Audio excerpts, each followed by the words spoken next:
This is Linda Joy Myers, and I'm the president and founder of the National Association of Memoir Writers, and I'm here with another one of my colleagues from the National Association of Memoir Writers, Judy Mandel.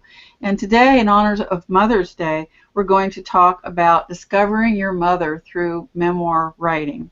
Welcome, Judy. Thank you, Linda.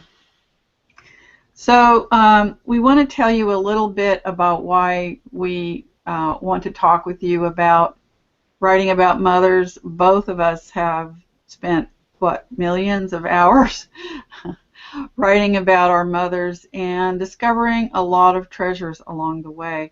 My book is Don't Call Me Mother, A Daughter's Journey from Abandonment to Forgiveness, which is about 3 generations of mothers who abandoned their daughters, and my journey to understand why and to create a new pattern so that I wouldn't repeat what I discovered to be a very, very unhappy pattern in our family that affected generations of us.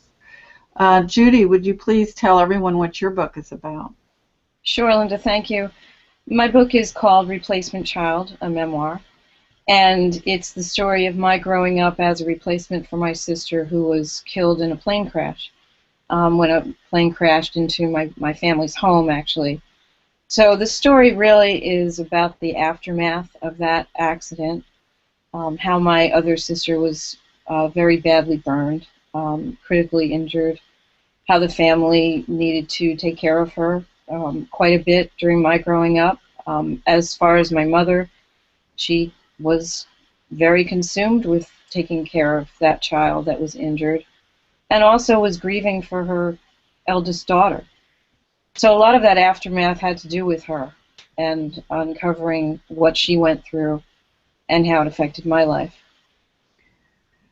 Yes, it's so complicated, isn't it, with families, and we are all affected by the decisions they make, and in many ways we may end up feeling angry or upset or hurt by the decisions they make, and that's certainly a valid feeling. I know in my case I was consumed with curiosity about my mother and grandmother. I grew up with my grandmother.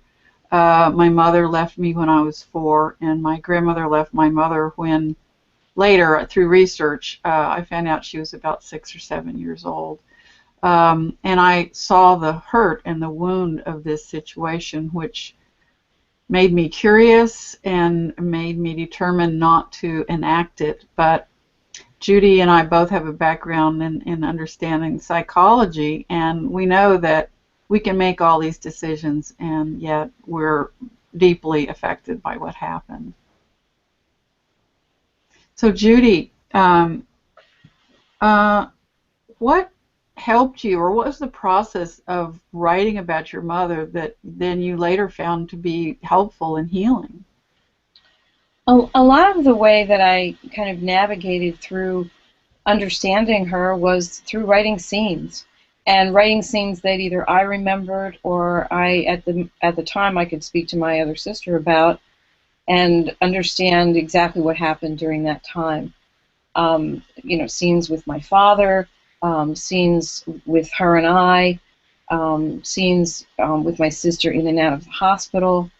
There were so many crucial times that I needed to delve into and look at through her eyes to understand what she was going through, and not just from the child's viewpoint, but to look at her more as a whole person and to envision now, coming to it as an adult, what that meant to her.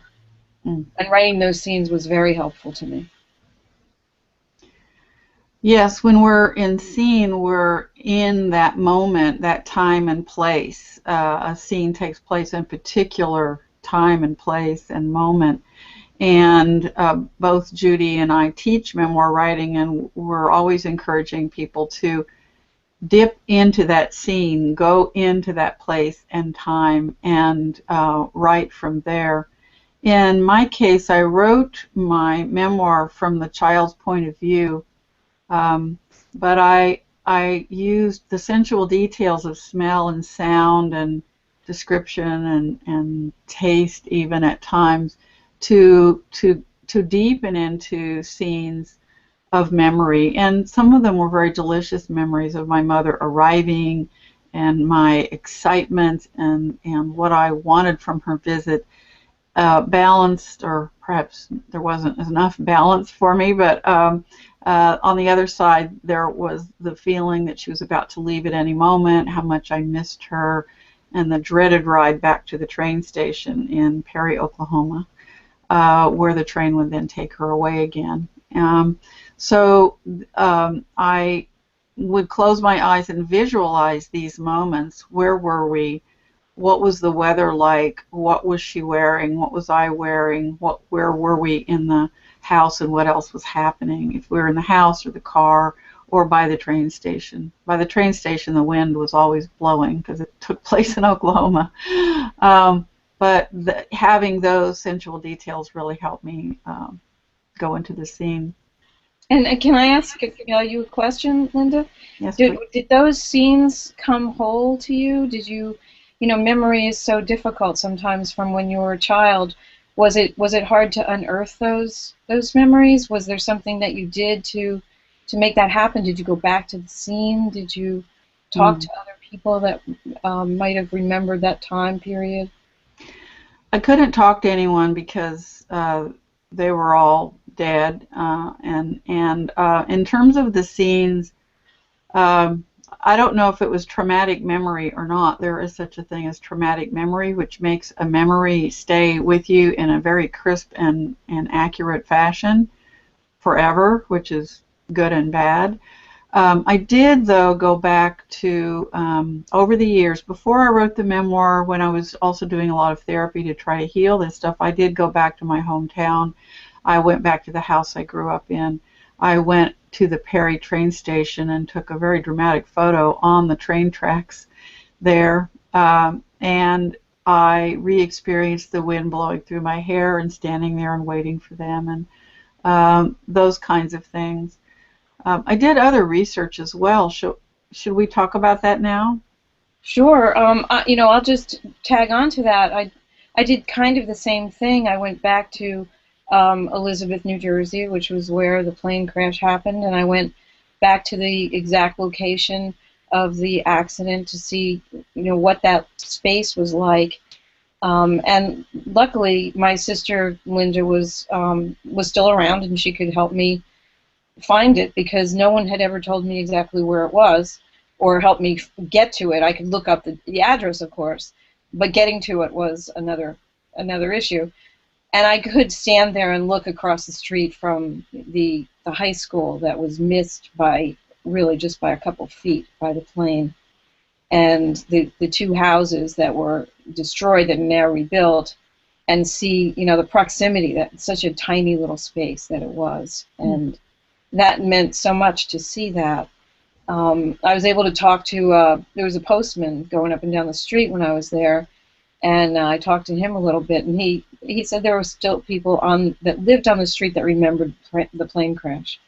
And he talked to me a little bit about the people that survived and, that were still living there.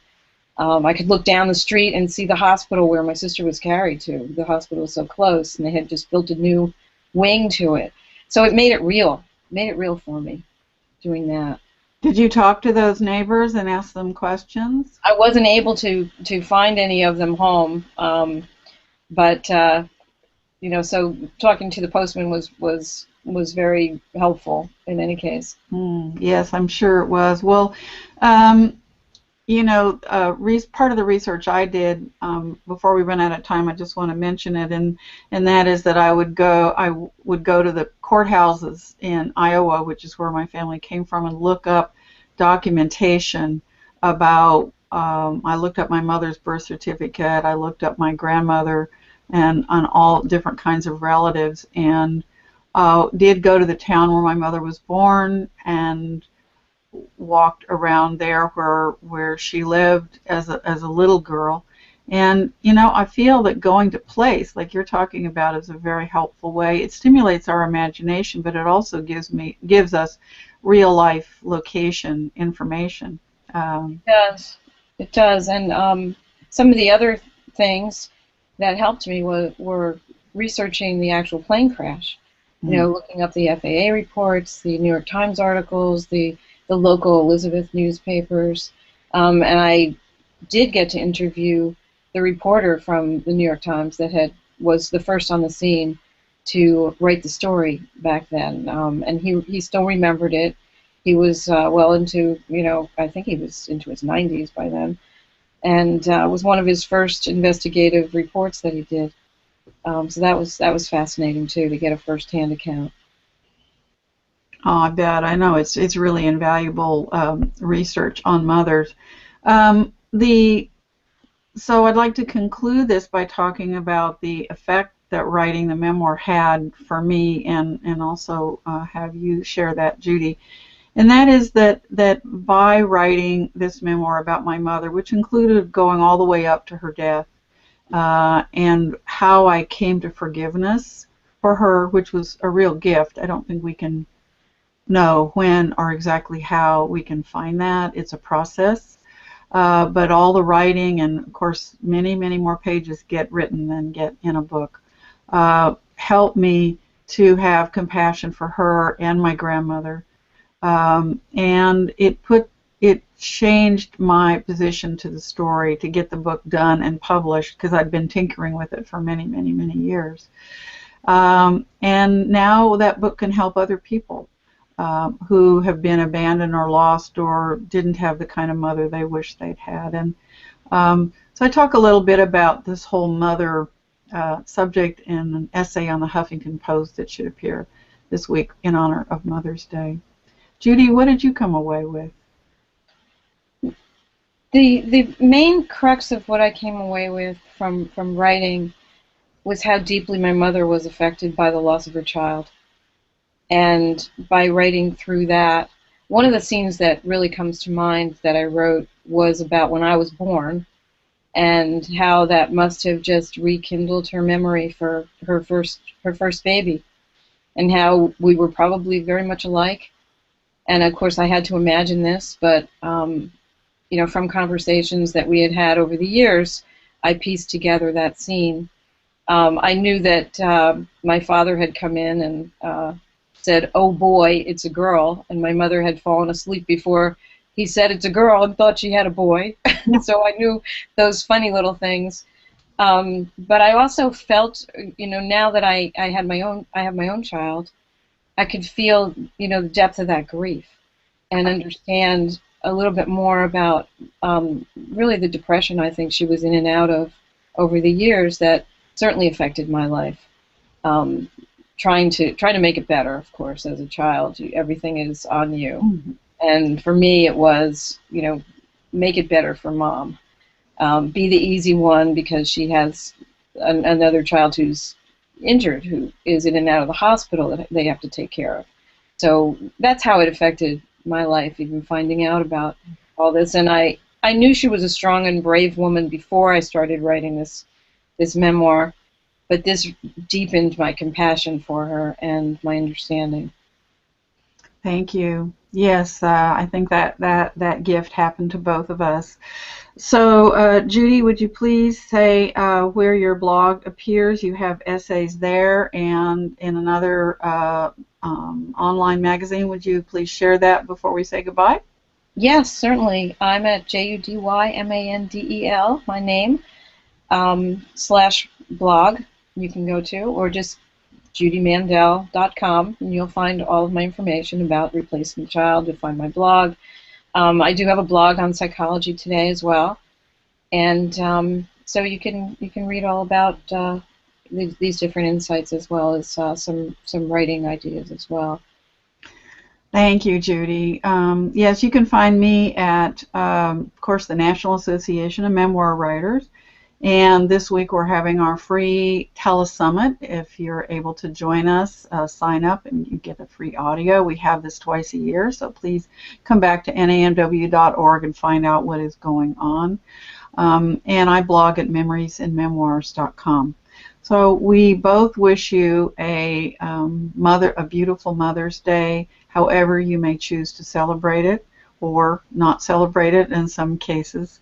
But what we all have in common is our mothers and the stories that they have. Thank you, Judy. Thank you, Linda.